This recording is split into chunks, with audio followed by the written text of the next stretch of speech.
அருமையான நண்பர்களே, இப்பொழுது நான் நின்று கொண்டிருக்கின்ற இந்த நினைவிடமானது பாஸ்டர் டி.கே. கோஷி. இவர் தூத்துக்குடியில் சுவிசேஷ ஊழியம், கைப்பிரதி ஊழியம், வீடு சந்திப்பு ஊழியம் என்று தன்னார்வமாக ஊழியம் செய்திருக்கிறார்கள். இவர்கள்தான் தெப்பக்குளத்தில் அருகாமையில் இருக்கின்ற சிஎம் ஸ்கூலில் ஆசிரியாக பணியாற்றிய செல்வமணி அவர்களை இவர்கள் மணமுடித்தார்கள். இவர்களுக்கு குழந்தை பாக்கியம் இல்லை. ஆனாலும் மனம் தளராமல் கர்த்தர் கொடுத்த தரிசனத்தை கிறிஸ்துவுக்காக ஓடி ஓடி உழைத்தார்கள். இந்த டி.கே. கோஷி அவர்கள் 6/6/1918 பிறந்தவர்.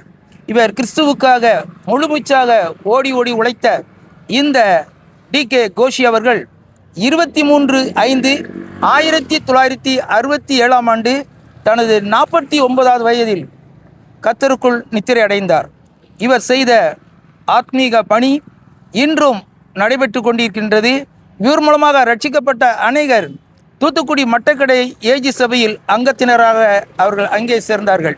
ஆகையினால் இந்த டி.கே. கோஷி அவர்கள் தூத்துக்குடியில் அதிகமாக கிறிஸ்துவுக்காக ஓடி ஓடி உழைத்த ஊழியர்களில் இவரும் ஒருவர் என்பது குறிப்பிடத்தக்கது. ஆசிரியை செல்வமணி கோஷி அவருடைய நினைவிடத்தில் நான் நின்று கொண்டிருக்கின்றேன். இவர்கள் ஆசிரியர் பணியை செய்து கொண்டும் இறைப்பணியை செய்திருக்கிறார்கள். தூத்துக்குடி மட்டக்கடை ஏஜி சபையில் இணைந்து ஆத்ம ஆதாய பணியில் இவர்கள் அதிகமாக பிரயாசப்பட்டு வீடு சந்திப்பு ஊழியம், சுவிசேஷ ஊழியம், வாலிபர்கள் மத்தியில் ஊழியம், வீடு சந்திக்கிறது, அநேக காரியங்களை செய்து அப்பொழுது ஆண்டவரை ஏற்றுக்கொண்ட அநேக ஆத்துமாக்களை மட்டக்கடை ஏஜி சபையில் இவர்கள் இணைத்திருக்கிறார்கள். கிறிஸ்துவுக்காக தாங்கள் பெற்ற தரிசனத்தை கிறிஸ்துவின் ராஜ்யம் கட்டப்படுவதற்காக இவர்கள் முழு மூச்சாக பிரயாசப்பட்டவர்கள். தனக்கு கொடுத்த தாளந்தை எந்த விதமான எதிர்பார்ப்பு இல்லாமல் கிறிஸ்துவுக்காக ஓடி ஓடி உழைத்தார்கள். இவர்கள் பிறந்த ஆண்டு 23/8/1923.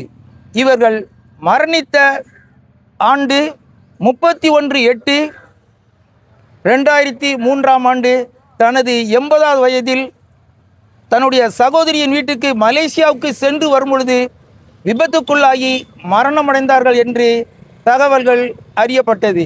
அருமையான நண்பர்களே, கர்த்தர் உங்களுக்கு கொடுத்த தாளந்துகளை முறையாக பயன்படுத்துங்கள். கிறிஸ்துவுக்காக ஓடி ஓடி உழைத்த அன்பு சகோதரி செல்வமணி கோஷி அவர்கள் மிகவும் பிரயாசப்பட்டவர்கள். அதுபோல நாமும் கிறிஸ்துவுக்காக பிரயாசப்படுவோம்.